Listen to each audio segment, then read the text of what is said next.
Okay. Hello, everyone. Welcome to the Women, Water and Health webinar presented by the wH2O Journal in observance of National Women's Health Week. As we know, for women, water crisis is personal.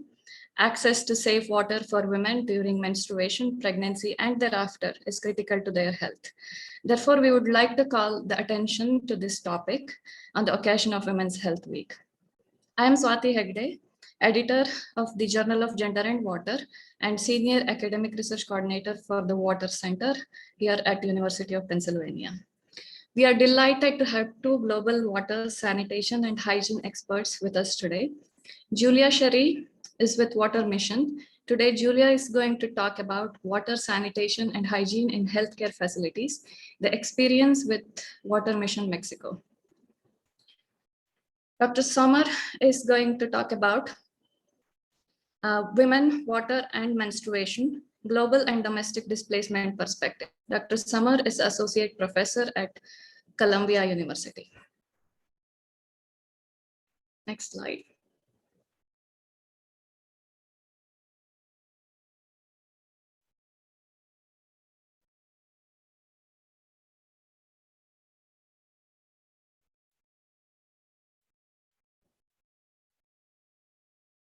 Just give me 1 second. I seem to have a technical difficulty in seeing my screen.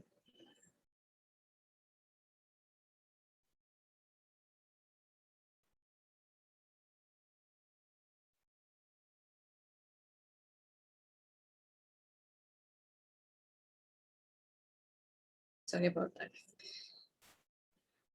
So for those of you who may not be familiar with the Water Center, we are an applied research center focused on the 21st century challenges facing urban water systems, the watersheds that support them, and the communities that rely on them.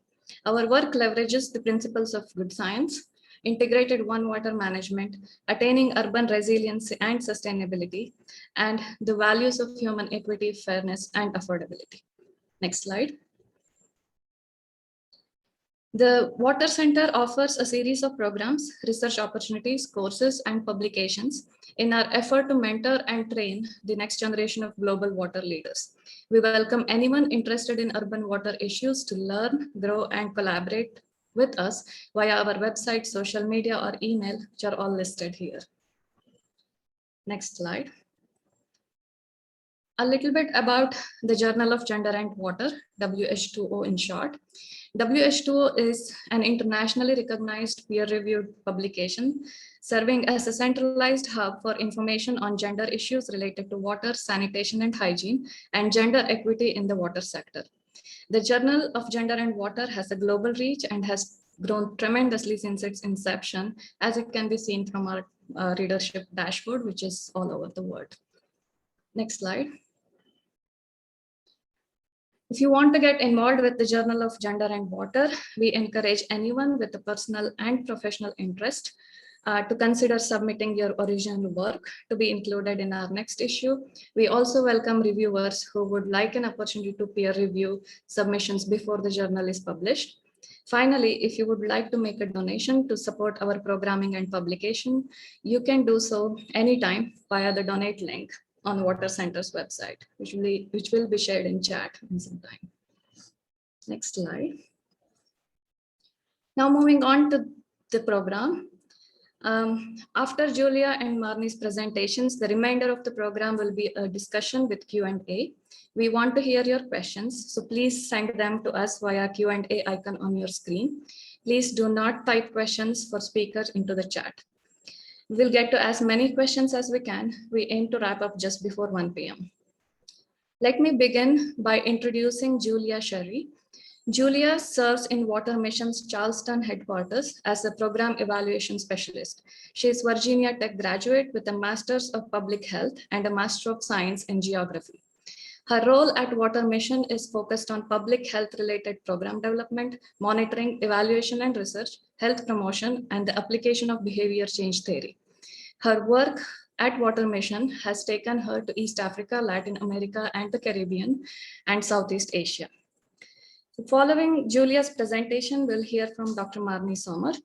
Dr. Sommer is Associate Professor of Sociomedical Sciences at Columbia University and has worked in global health and development on issues ranging from improving access to essential medicines to humanitarian relief in conflict settings. Her particular areas of expertise include conducting participatory research with adolescents, understanding and promoting healthy transition to adulthood, the intersection of public health and education, gender and sexual health, and the implementation of evaluation of adolescent-focused interventions. Dr. Sommer presently leads the Gender, Adolescent Transition and Environment, which is called GATE program, based in the Department of Sociomedical Sciences at Columbia University. I now turn it over to Julia.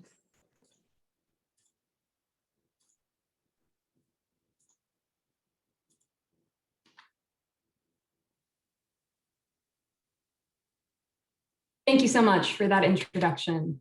Good afternoon, everyone. My name is Julia Sherry, and you've already heard a little bit about me, but before I get started in my topic, I'd love to share a little bit more about Water Mission so that you can understand the context that I'm coming from. Water Mission is a nonprofit Christian engineering organization. We design, build, and implement safe water, sanitation, and hygiene solutions around the world. Water Mission has been at this work for quite a long time, and while the bread and butter of what we do is community-based water, sanitation, and hygiene, in the past several years, Water Mission has become more and more involved in WASH and healthcare facilities. So our work in healthcare facilities has ranged from infrastructure improvements to indoor plumbing, power supply, as well as advocacy for patient care, equipping frontline workers, and even system strengthening. Today, I'll be talking about three main things. I hope that the discussion today provides you with a background on what WASH in healthcare matters for. Why is this important? I also hope that you walk away today with a better understanding of the intersection between gender and WASH in healthcare facilities. And finally, I'd like to couch all of this within the context of one of the country programs in which we operate in Mexico. So let's start by discussing the reality of water, sanitation, and hygiene in healthcare facilities around the world. It would be difficult to approach this topic without first discussing this within the larger context of the global water crisis. But to begin, let's discuss the realities that billions of people live with on a daily basis that impact their health and their need for healthcare facilities. 2.2 billion people around the world lack access to safe water every day. This is the reality that they wake up to and impacts much about their daily lives and their health. Only 4.2 billion people live without access to adequate sanitation. You can imagine these realities impact people's health, and this global water crisis creates a global health crisis of enormous proportion and of great urgency. The reality is that on a daily basis, about 2,300 people die per day due to diarrhea caused by inadequate drinking water, sanitation, and hand hygiene resources. So almost 842,000 people per year.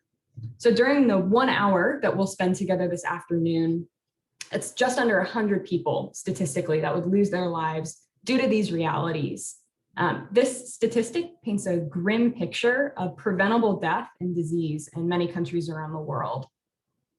This is not just a quality of life issue, this is a health issue. And the reality is that 50% of the developing world's hospital beds are filled with people suffering from water-related disease. The global water crisis creates a need for global health care. Preventable disease fills many hospital beds around the world.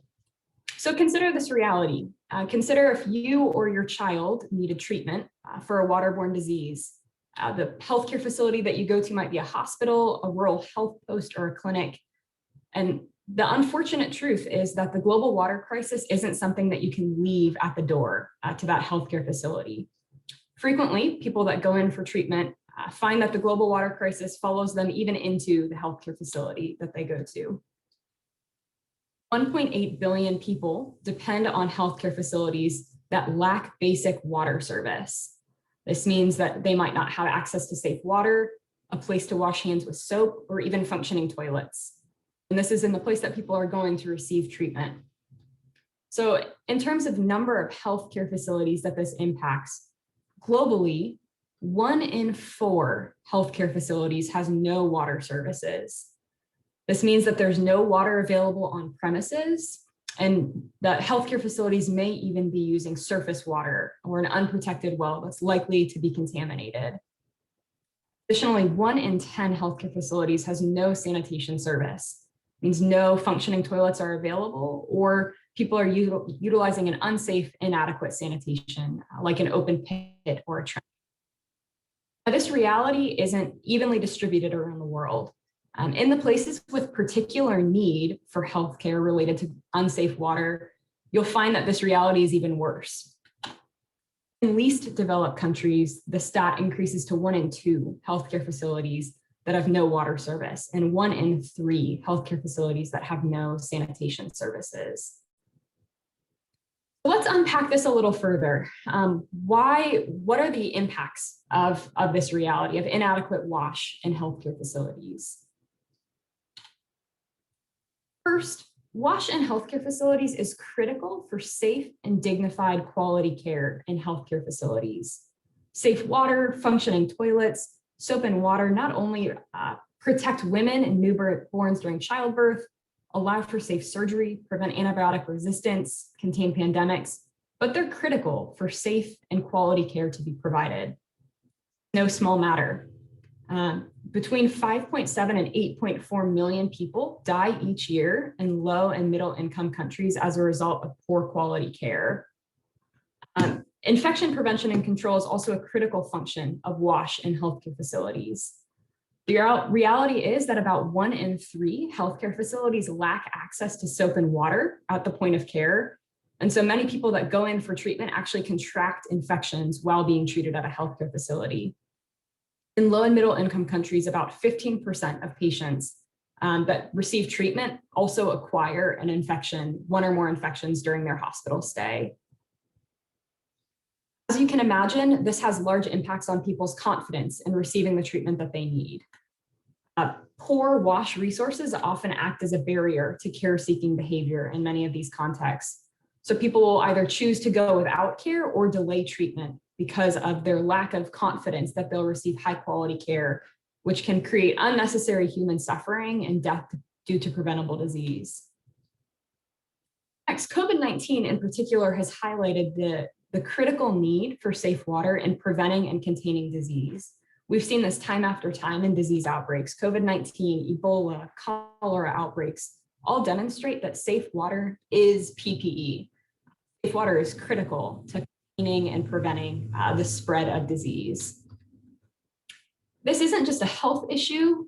WASH in healthcare facilities is also a human rights issue. The UN certifies that all people are entitled to the right to the highest attainable standard of physical health, life, and human dignity. And access to safe water, sanitation, and hygiene in healthcare facilities is a prerequisite to the attainment of this goal. The same can be said of sustainable development goals. Water, sanitation, and hygiene in healthcare facilities is a prerequisite to all health-related and human rights-related goals that we have as a society. Finally, there are strong gendered components to WASH in healthcare facilities. As with the global water crisis, women bear a disproportionate impact in what we're talking about. Let's unpack that a little further. How does gender intersect with WASH in healthcare facilities? First, it's critical to note that women make up a disproportionate percentage of the healthcare workforce globally. In fact, 7 in 10 global healthcare workers are women. That means that women are more likely to be frontline workers and put themselves at a higher risk to contracting diseases as healthcare providers. Particularly during COVID-19, we saw that women bore the brunt of this, particularly in low resource environments. Not only do women make up a disproportionate percentage of the healthcare workforce as frontline workers, but also women are more likely to provide informal care as well. At home, providing care for children, elderly, and sick, this role typically falls on women. So women are more likely to be frontline workers in a formal healthcare setting and at home. This means that women are disproportionately represented in the healthcare workforce. Second, women are disproportionately represented in their need for specific healthcare facilities and specific needs. So as caregivers, women are more likely to bring children in for visits. And also, women have unique reproductive and maternal health needs. Lack of access to safe water, sanitation, and hygiene is critical for safe childbirth and neonatal care. And unfortunately, infections associated with unclean births account for almost 26% of neonatal deaths and 11% of maternal mortality deaths. It's about 1 million avoidable deaths per year because of lack of safe water, sanitation and hygiene in healthcare facilities. So not only do women have specific needs around healthcare facilities, but also in particular, I want to point out the difficulty of lack of proper sanitation and how that disproportionately impacts women. Both as patients and as care providers, women have a need for sex-separated toilet facilities. This is particularly important for menstrual hygiene management. And that's a critical need and a disproportionate way that lack of sex-separated toilet facilities is burdensome for women. Not only is this reality something that we can see in journal articles, something that researchers can tell us, this is something that women demand and women articulate as a need. According to a global survey of 1.2 million women across 114 countries carried out by the White Ribbon Alliance, women were asked, what's your one request for quality maternal and reproductive healthcare services? And immediately behind respectful and dignified care, globally, women demanded that water, sanitation, and hygiene was a critical need within healthcare facilities for their maternal and reproductive healthcare services. So this is something that studies show. I think the statistics paint a very clear picture of the need, but also this is something that women globally demand. Now that we've touched on some of the background information, some of the statistics around the critical nature of WASH in healthcare facilities, particularly for women, I want to provide a bit more of the lived experience of this. Myself and one of my colleagues, Kasia Durker, had the opportunity to interview Water Mission's country program director in Mexico to talk about his experiences with this and the experience of our country program. So I'd like to share a little bit about that with you. First, for some context, Water Mission has over 350 staff members around the world. We're headquartered in Charleston, South Carolina, but we have permanent country programs around the world. Today, I'll be highlighting our Mexico country program. So Water Mission in Mexico works primarily in the far south in the Chiapas region. Our office is headquartered in San Cristobal de las Campas. Water Mission in Mexico was established in 2007. Our country director is Johnny Bermudez, who you'll be hearing from here in a moment. As of June of last summer, we'd commissioned about 80 safe water projects that serve over 104,000 people on a daily basis. Our work in Mexico primarily focuses on access to safe water in communities, latrines and other sanitation solutions that benefit families, and hygiene promotion and training. Due to COVID-19, we also did a large-scale emergency hand washing program. As a result of COVID-19, we installed 34 emergency hand washing stations at healthcare facilities across the Chiapas region that serve more than 12,000 healthcare workers, patients, and visitors on a daily basis. So to give us a bit more detail about this and some context around the lived experience of WASH in healthcare facilities, particularly impacting women and particularly during COVID-19, I'd like to share a little bit of what I learned from my conversation with Johnny Bermudez. In my conversation with Johnny, I learned about several things that I'd love to share with you to help illustrate what these realities are like in southern Mexico. Chiapas is one of the poorest regions in Mexico, and people, according to Johnny, don't live very well there. Particularly, WASH is a large challenge in this region. Johnny shared with us not just the challenge of access to safe water, but also shared some of the particular superstitious beliefs that people in this region may have that impact their understanding of safe water, sanitation, and disease related to these. Johnny shared that Instead of formal healthcare, people often use folk doctors, and many people don't recognize that a disease comes from drinking contaminated water. Instead, people have a belief called mal de ojo, or evil eye, a superstitious belief around how children contract diarrheal disease. He also shared that people often have pit latrines dug right next to their water source that can lead to contamination. So in Johnny's words, people don't recognize that drinking contaminated water causes disease. Since they've been living with these illnesses and sicknesses for their whole lives, they consider these to be normal. Prior to COVID-19, the state government in Chiapas put a large emphasis on improving access to healthcare facilities. So in recent years, many health posts and rural clinics have been built. Even with this, sometimes people travel up to 50 kilometers to reach the nearest clinic. And the water in these clinics is treated, it's public water, but it's not often safe to drink. So people have to purchase drinking water and water for safe surgery. Johnny says that before COVID-19, the water mission team in Mexico coordinated with community health activities alongside small clinics and made agreements for the clinics to have access to safe water. So even prior to COVID-19, our team in Chiapas had been building relationships with healthcare facilities and rural clinic networks. That meant that when COVID-19 picked up, because of the relationships and our involvement with these healthcare facilities prior to COVID-19, as the situation got worse and worse, these healthcare facilities reached out to Water Mission and asked for help. In Johnny's words, without places to wash hands, there was fear that COVID-19 could be spread by sick patients at clinics. Some doctors even contracted COVID-19. And so doctors and municipal governments reached out to Water Mission to ask for support in hand washing in particular. The Water Mission's response was first to ask clinics what they needed, get an understanding of how we could best help, how we could best serve and meet people's needs in this time. Johnny says that we got connected to a network of rural clinics and began installing hand washing stations in these clinics. We also provided clinics with other critical health and hygiene items that they needed.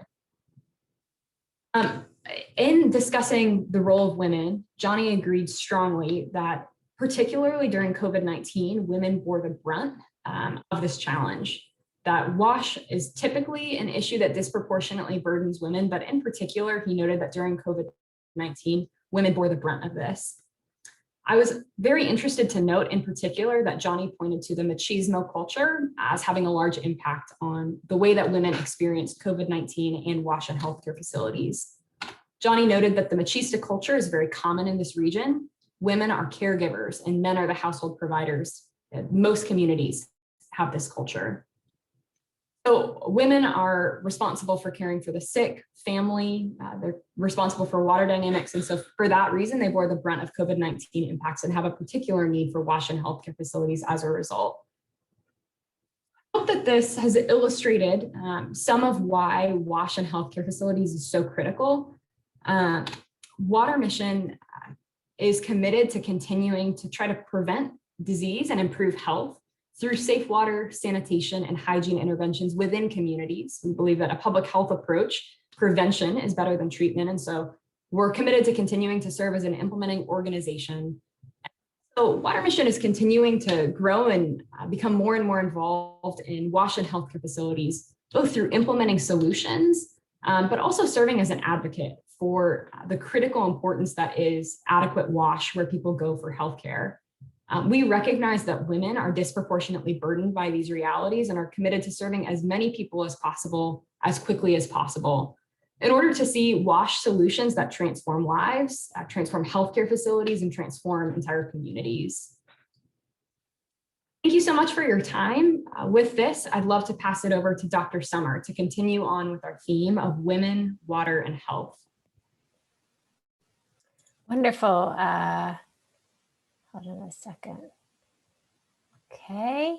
That is a hard act to follow, but I will do my best. Thank you very much to University of Pennsylvania, the Water Center, my alma mater, UPenn. It's been many years, but it's great to be back here, even if it's on Zoom, and to talk about such a critically important topic. So actually, I think The slides that I'm going to cover, which focus in a bit on menstruation specifically, really build nicely on what Julia already mapped out so gorgeously. So what I'm going to talk about specifically is issues of displacement, looking at water and sanitation and a little bit beyond, both overseas in context of sort of refugees or internally displaced, and also closer to home from learning we did in New York with those experiencing homelessness.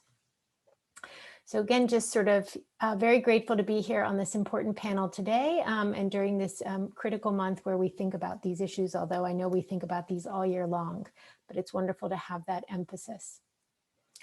So just for those perhaps who are new to the issue of displacement, because everybody obviously has different topics that they cover in their daily lives. Displacement, I just have the definition up there, and I am choosing to purposely go pre-COVID on the numbers that I'm talking about, because we don't necessarily have good numbers yet in terms of the impact of COVID, but you can already see that before that, the numbers were enormous, both of those who are considered refugees or internally displaced, and those who were sort of more domestically, and just sort of highlighting those who were in shelters and on the street. But if you do work on issues of homelessness here in the US, for example, who is homeless is often not visible because they may be staying with friends. They may be like New York City in hotels right now. Really, they can become quite invisible. But certainly the ones on the streets are much more visible to most people. And what I wanted to review is just sort of the work that my team has done.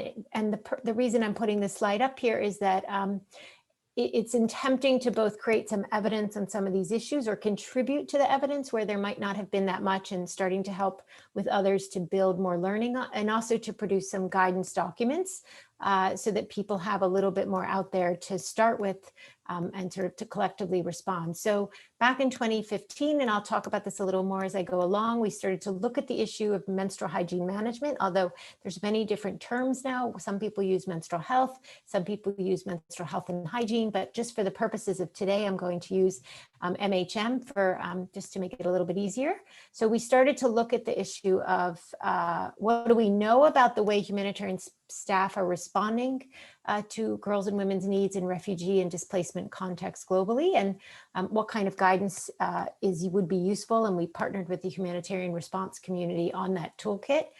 We then realized there was this particular gap in attention to menstrual product disposal, waste management, and laundering. And water, you will note, is going to end up being a theme through all that I present. So we have a compendium that's available if useful to people. And then in 2019, before COVID, we turned our attention to looking at the issue of homelessness in New York City and the way this intersects with women's needs in relation to menstruation. We don't have a guidance document, but we did do a webinar, which I'm happy to share that link with anyone yesterday, on some of the learning that we've done and others have done and some actions people can take.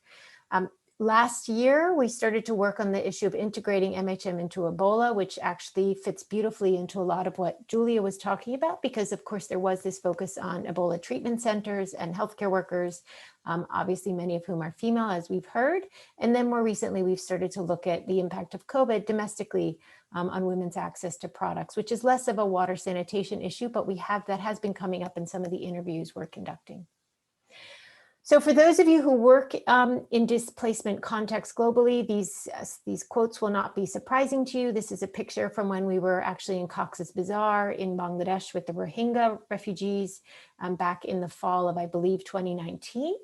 We tried to pull out slides, sort of quotes that speak to the issue of water, not necessarily in terms of people's use of water, but also the way in which, for example, during the rainy season, as that top quote indicates, they may not have time to dry them, and then they end up using damp cloths, and that's very uncomfortable, or they may run out because they don't have clean ones. And then, of course, also in displacement context, and this was back from 2015 when we were in Myanmar in the IDP camps, there is this significant challenge of lack of privacy, and what many women were doing there, and we heard the same thing in Cox's Bazar where the Rohingya refugees had fled. They were building these little bathing houses onto the side of their one-room shelters with their extended families. And that raised all sorts of challenges, if not built in a way that the water sanitation hygiene folks were trying to prevent disease, all the things that Julia spoke to, although certainly we understood why they were doing that.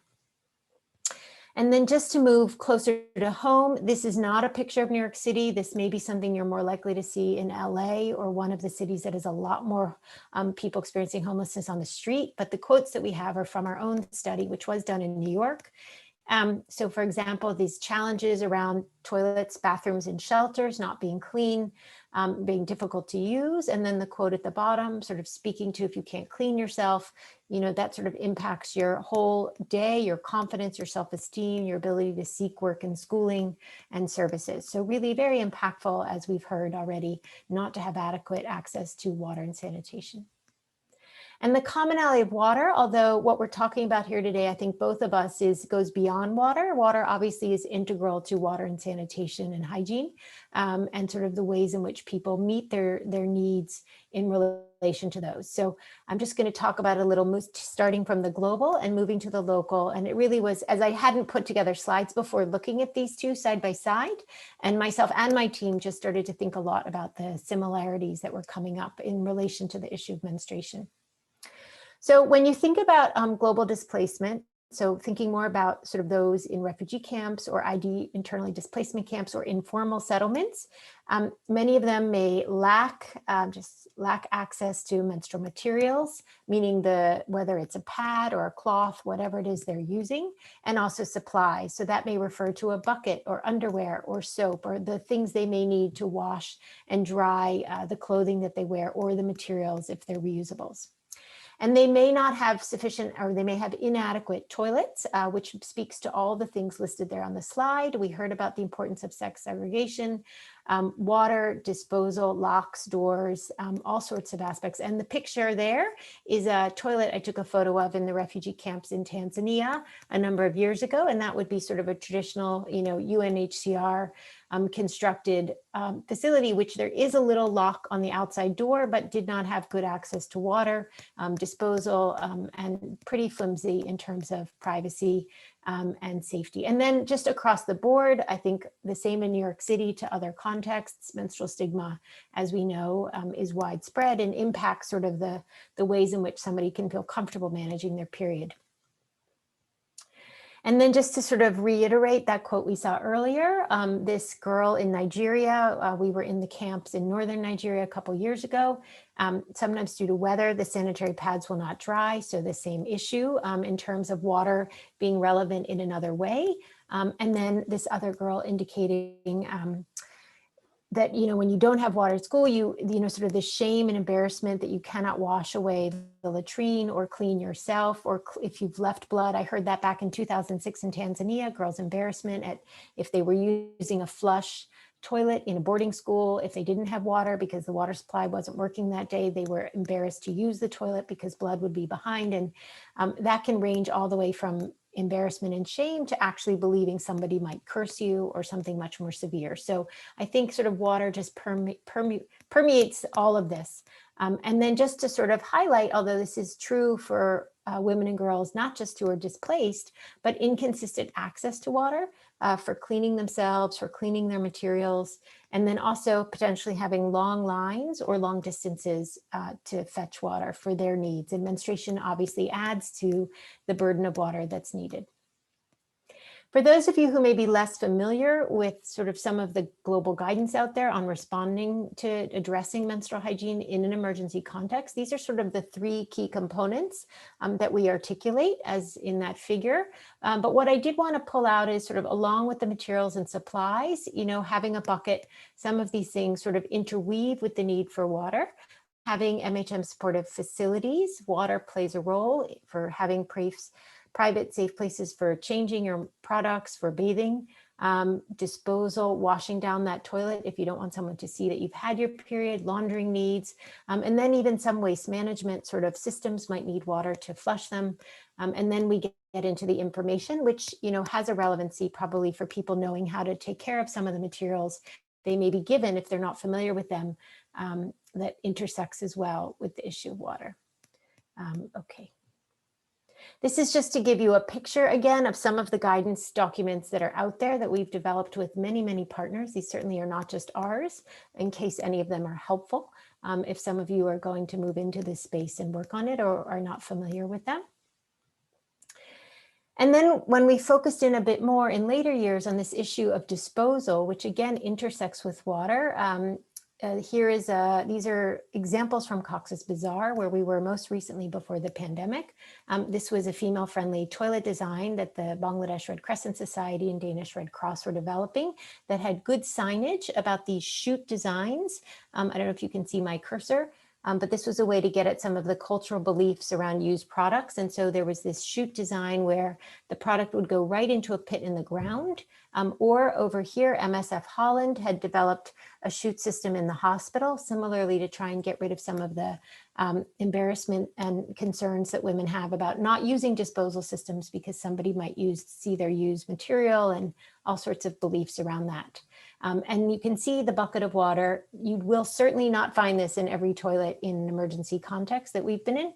And so sort of just again, while it's not a disposal issue per se, is certainly critical in terms of response in these contexts and is part of what we think of when we talk about female-friendly toilets, which we're trying to hope the field will move towards designing more female-friendly toilets that include water.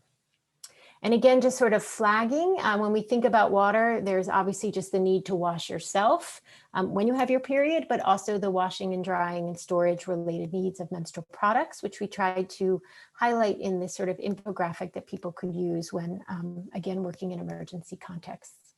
And then lastly, related to that, women having discrete spaces in which there's often a lot of, as I've said, taboos around that menstrual cloth or menstrual reusable pad. And so having places where they can access water or bring water to wash and dry their used materials without, feeling private and safe. This one was actually constructed in a women's protection center in Cox's Bazar. And then just to move quickly, I think you'll see a lot of similarities. This was the photo is of Penn Station, the major train station in New York City before the pandemic. But people experiencing homelessness similarly lack access to safe, clean toilets, both those living in shelters during the day when they're not allowed in the shelters, or even some of the shelters don't have great toilets. And of course, those living on the street, not having adequate materials, and then similarly lacking facilities for bathing and washing and laundering. So water, again, very prevalent in their needs. Privacy similarly may be lacking, and the menstrual stigma widespread. I wanted to put this up here. This is true for global displacement and domestic, but I think sometimes people perhaps who don't menstruate don't appreciate that you cannot turn off your period at night. And so always thinking about what are the needs for those who menstruate day and night. Oftentimes going to a latrine at night or trying to find a public toilet that's open at night can be challenging, and sort of the 24-hour nature of needing to manage your period. Just to sort of give you an idea, again, this is pre-COVID. And so we think these numbers and the Coalition for the Homeless, who is our partner on our study, just released new figures.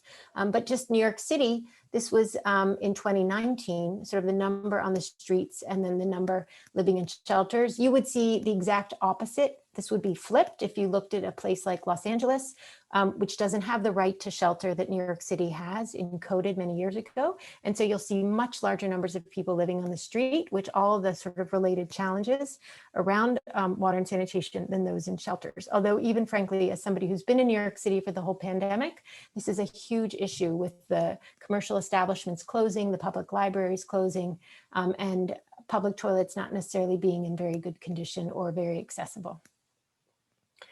So here's just a quote from the study. I'm not going to read it to you, but just sort of the way in which people who are living on the street in particular have to map out their day, depend on certain timing to access a toilet. This was again before the pandemic. This is even harder now. And lockdown sort of reducing access to public toilets. And if you cannot clean yourself and wait till 7 a.m. to manage your period, then you end up with blood on your clothes. Then that impacts the rest of your day, that you may not have a lot of clothes to choose from. And so there's really this whole like ripple effect of not having adequate water and sanitation. And then also the challenges around showers and people taking bird showers in public places, in public toilets, again, less available during COVID. Actually just saw a tweet yesterday, the Coalition of the Homeless, they're trying to open more shower spaces in New York because this was a problem even during our study and certainly got worse during the pandemic, but just thinking through how when you're menstruating and even enhanced need that you have for washing yourself and also for laundering. and sort of the reduced access that has occurred over the last sort of 9 to 12 months, probably in most locations, not just New York. And then I've sort of emphasized this already, but the way in which menstrual stigma impacts daily life.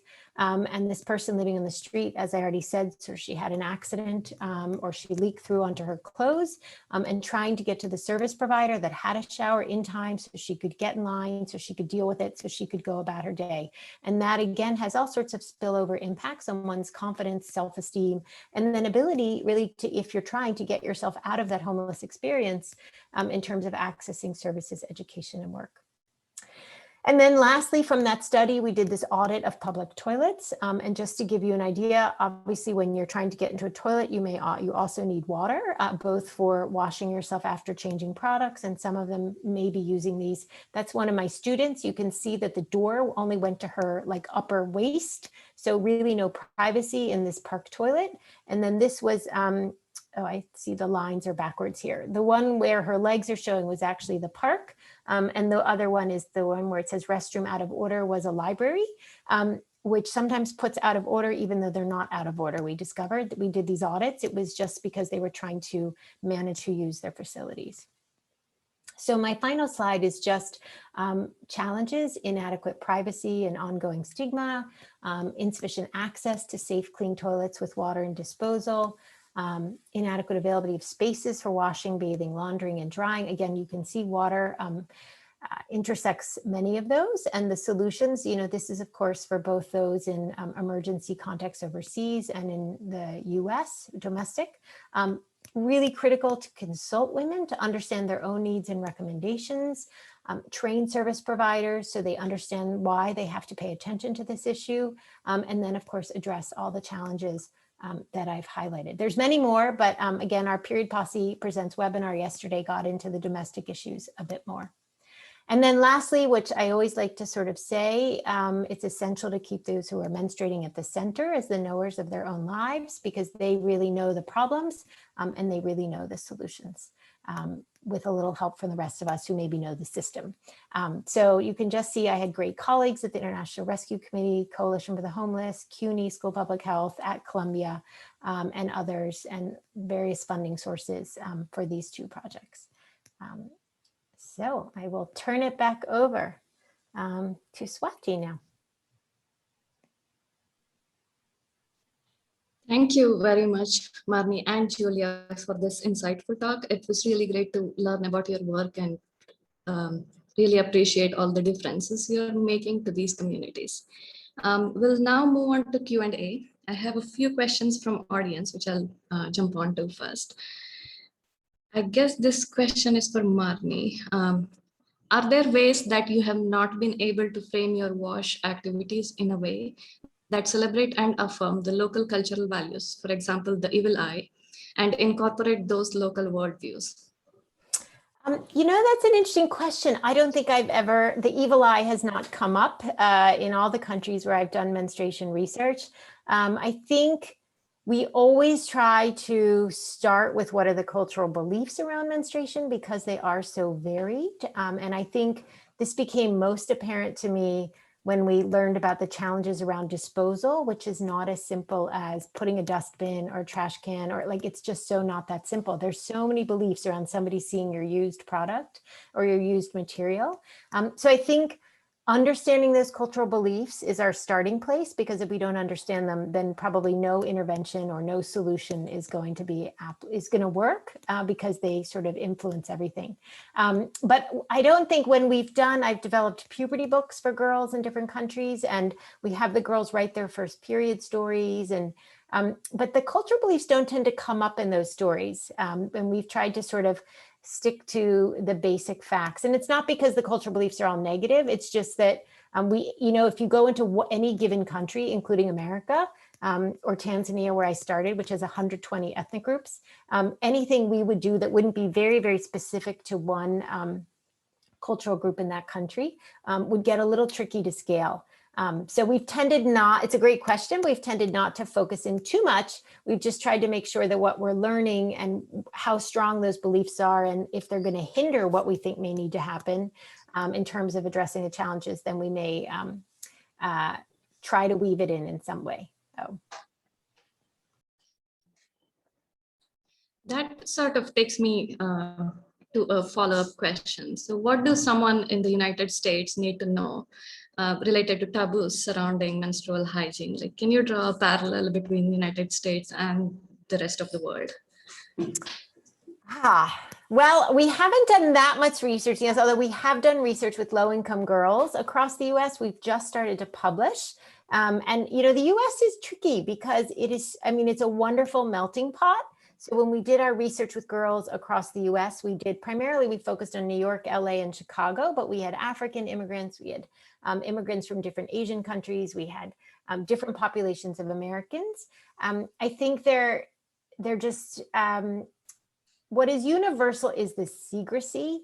What is universal is the not telling anybody. What is universal is, there was a term I learned back in 2005, I think when I was writing my dissertation or working on my proposal, maybe actually I wouldn't have been writing it yet, which was this idea of menstrual etiquette, that we're all taught some kind of etiquette and how to take care of our bodies that is very dominant. But I will say I had been working on this issue for a good decade. And mentioned something to my mother, who said she'd been talking to my cousins who live across in the next state in New Jersey. I hope not, they're not watching. I hope they never see this. And I found out that my cousin, the mother, had, when her daughters got their first periods, had slapped them, to that earlier question, to keep the evil eye out. And I was like, they did what? You know, I mean, this was like, 10 years ago, I heard this in the US, in New Jersey, which, for those of you not from America, is not a state where I would have, ever thought that, so just to say, they are so pervasive in different ways. They're religious, they're cultural. I just think the thing that's universal is the secrecy and the hiding and the embarrassment, which I do hope we can collectively help to overcome and normalize conversation around. So. Thank you. We have one more question from audience, which I guess is for Julia. How does Water Mission ensure women's voices are heard in projects? Yeah, thank you. That's a great question. So to start, there are several ways that we work to ensure that women's voices in particular are heard. In community managed projects, you can imagine that typically the loudest voices are the easiest ones to hear, and that tends to be male voices. And so we intentionally have built in some processes into the way that we do our work to ensure that we aren't just hearing the loudest voices in the room.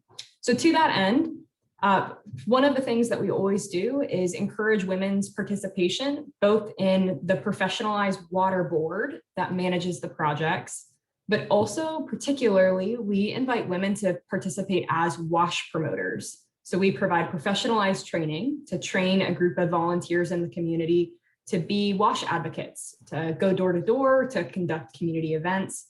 And typically women are most excited about these roles. Women de facto tend to be culture setters in terms of WASH in the communities that they live in. They're really the experts. And so giving them this professionalized role to get to serve in gives them a voice in their community, elevates their status. A lot of times they'll just feel proud of the professionalized role that they get to play in the community and be recognized.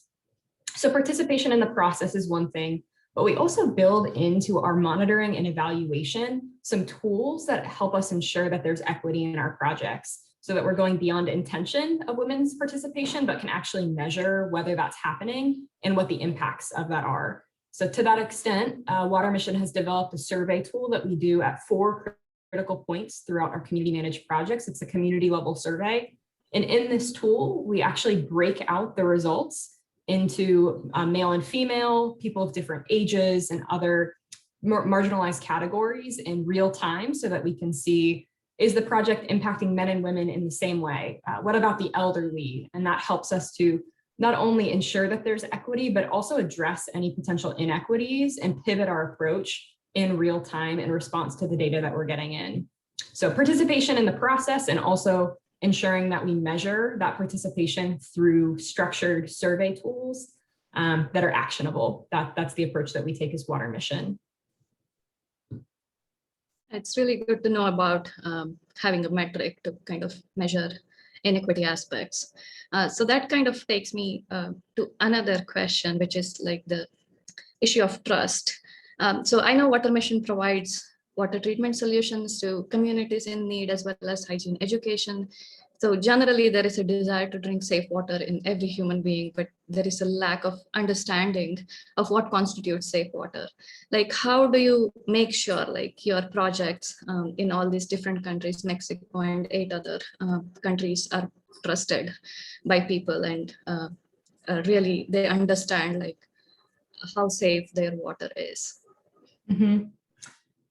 There's no one size fits all answer to that question, certainly. I think if you asked water missions skilled staff members in each of these communities, you get different answers from everyone. And I think that's a good thing, because even two next door communities can have totally different experiences around their beliefs related to water, their experience with disease. So it varies, but for the most part, I think the most important thing that we do is like Dr. Sommer said, we start with the community, we start with their perspectives. And so rather than coming in and saying, hey, we have solutions for your problems, we come in humility and say, tell us about life in this community. What is it like to live here? What's your experience related to water, sanitation, hygiene? So starting with honoring the voices of people that live in the communities and seeking to understand their experience, that provides us not only the opportunity to get to listen, to start as listeners versus starting as speakers, but provides us with critical information that we need to understand the dynamics of each community, each country that we work in. So that's a piece of it. Another piece of it is we value relational staff. And so a lot of the people that we work with, our staff members on the ground, end up knowing the names of the children in the communities that they work in. They stick around for a soccer game after they've done the work that they did. And so we end up building long-term relationships with the communities that we work in. And that provides a lot of trust, because people know that they're valued not just as beneficiaries, but valued as people, are equal contributors to the project. We co-labor with them. In the projects, it's not a drop-in solution. We work alongside communities so that they themselves know that they're the ones that hold the key to transformation, not us. So all of that, those are some of the approaches that we do to build trust, and also involving local municipality, local government. And I mentioned earlier, involving healthcare clinics in the area so that we also have expert opinions and are in alignment with the systems that surround the community. Thank you. We have one more question from the audience. In terms of displacement, have either of you worked in conflict-affected regions? Can you discuss any issues you face with women and water security in post-conflict settings? I have worked in those settings, but not specifically in water. So I'm gonna pop that over to Julia. The only thing I would say is what does come up for us a lot, post-conflict or not, is the issue of safety. When seeking out water, if it's not immediately sort of located nearby, if it's a refugee camp or an IDP camp, if they have to walk a distance when that's available, and also sort of accessing water in the evenings if they need to take water into the toilet with them. And so I think safety is the number one thing that comes up. And while there are various solutions out there in terms of, for example, accessing toilets at night and making sure there's lighting. Sometimes that lighting, if it's the only lighting in the camp, is where all the men go to hang out. So again, coming back to what Julie was just saying, starting with the women themselves and the community and saying, how do we make access safer? To me has always seemed like the most logical way to come up with a solution. But I'm going to punt that over to you, Julia. Yeah, I agree with everything you've said. We've seen a lot of those dynamics as well. I'm particularly interested in the lighting issue. We've seen that too, that a lot of times people think they're doing a good thing by illuminating bathrooms in the evenings, but really that creates a place for men to hang out. So gender-based violence is certainly, I think, one of the most important things in conflict-affected regions.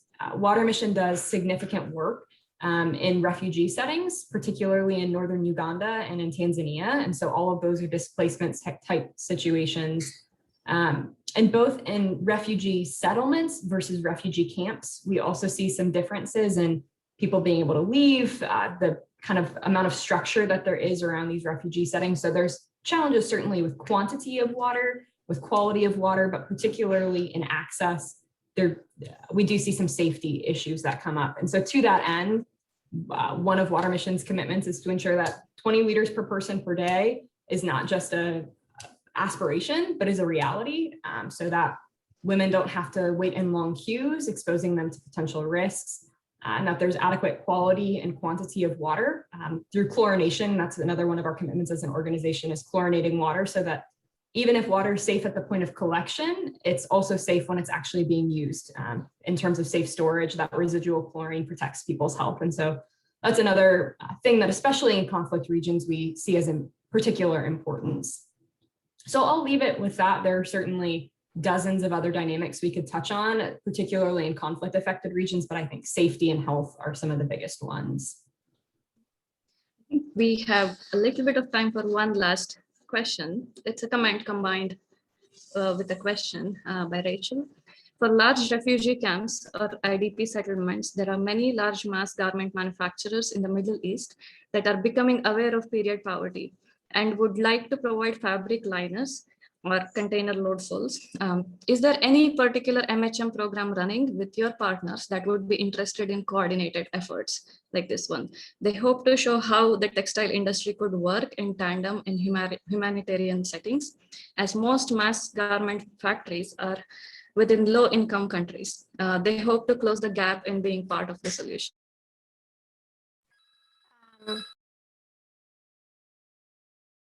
I would only say my knowledge, and hello, Rachel, my knowledge is that the implementing partners would be the place to start. We usually come in and we partner to do research. So we're not the ones on the ground who would know necessarily what the UN agencies or the NGOs that are distributing products are doing and where they're sourcing them.